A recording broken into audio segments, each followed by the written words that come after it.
Vous recherchez une école de référence pour une double formation universitaire et professionnelle de qualité? Voici l'opportunité à ne pas rater. L'École supérieure d'administration, d'économie, de journalisme et des métiers de l'audiovisuel ESAE vous offre des programmes d'enseignement en licence et en master orientés vers l'emploi qui font d'elle une référence à travers les filières de l'administration générale et territoriale, l'administration du travail et de la sécurité sociale, droit, diplomatie et relations internationales, administration hospitalière, universitaire et intendance, journalisme et métiers de l'audiovisuel et toutes les filières des sciences de gestion. Une seule adresse, www.esae.bj.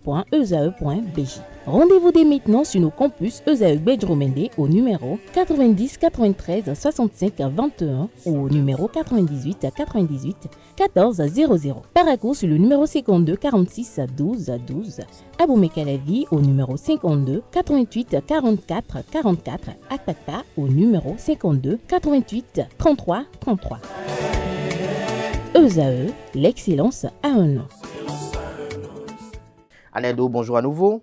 Bonjour à vous, Abdelkader Achirou. Alors, vous avez écrit ce matin que le Bénin hérite du groupe D à l'issue du tirage au sort de la CAN 2025. Effectivement, c'est du lourd pour le Bénin au terme du tirage au sort organisé au Théâtre national Mohamed V de Rabat dans la soirée d'hier lundi. On connaît désormais la composition des différentes poules de la 35e édition de la Coupe d'Afrique des Nations prévue pour le 21 décembre 2025, du 21 décembre au 18 janvier 2026 au Maroc. De retour après deux belles éditions manquées, les Guépards du Bénin héritent du lourd dans le groupe D.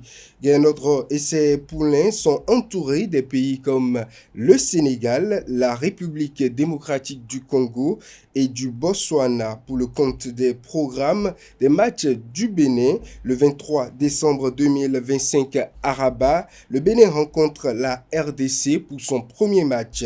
Juste après, 4 jours après, le 27 décembre, toujours à Rabat, le Bénin va croiser les crampons avec le Botswana pour sa deuxième sortie dans la poule D. On retrouve le Bénin pour un troisième et dernier match de poule, notamment le 30 décembre 2025 à Tanguay, le 30 décembre, le Bénin sera face au Sénégal, ex-champion d'Afrique. Un match qui pourrait agrémenter un tant soit peu les moments de fête en cas de qualification du Bénin en huitième de finale de cette Coupe d'Afrique des Nations. Les Béninois sont remplis d'espérance par rapport à cette qualification-là. On est convaincu que cette année 2025, avec toutes nos espérances, nous serons qualifiés. Et vous nous parlez également de la composition des autres groupes.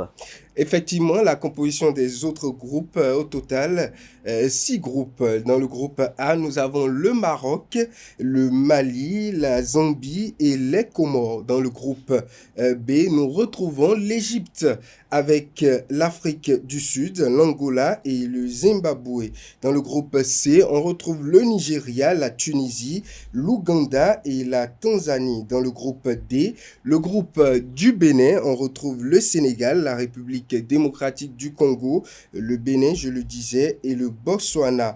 On retrouve dans le groupe E, l'Algérie, le Burkina Faso, la Guinée équatoriale et le Soudan. Dans le groupe F, le groupe du champion en titre, on retrouve la Côte d'Ivoire, champion en titre, le Cameroun, l'équipe du Gabon et bien sûr le Mozambique. Merci à vous, Aneldo. Avant de prendre congé de vous, on va quand même s'intéresser à Ali Yaro, président de la Fédération béninoise de volleyball, qui a été reçu par le ministre des Sports de la Côte d'Ivoire. Effectivement, 40 heures après l'Assemblée générale élective de la Fédération ivoirienne de volleyball qui a plébiscité le président sortant Pascal Wandja, le président de la Fédération béninoise de volleyball et notamment président de la zone 3 de la Confédération africaine de volleyball, El Hadj Ali Yaro, a été reçu par le ministre des Sports ivoirien Silas Adjemetch. Le président est allé remercier de vive voix le patron des sports ivoiriens pour toute l'attention dont bénéficie le volleyball dans son pays et à travers le ministre, tout le gouvernement et bien sûr le président de la République, Alassane Dramane Ouattara. Il a été question au cours des échanges de passer en revue les prochaines échéances zonales et africaines pour lesquelles les équipes ivoiriennes seront présentes. Merci à vous, Anel Vianedo, pour votre présentation de la page des sports, pour être plus précis. Merci à vous. Merci à Romaric Djisugo Beno, qui va revenir tout à l'heure pour le prénom du jour. Chers amis internautes, à présent, on convoque en plateau comme Kanté Amoussou et Atifa Itaïolafa pour la définition du jour et les trucs et astuces.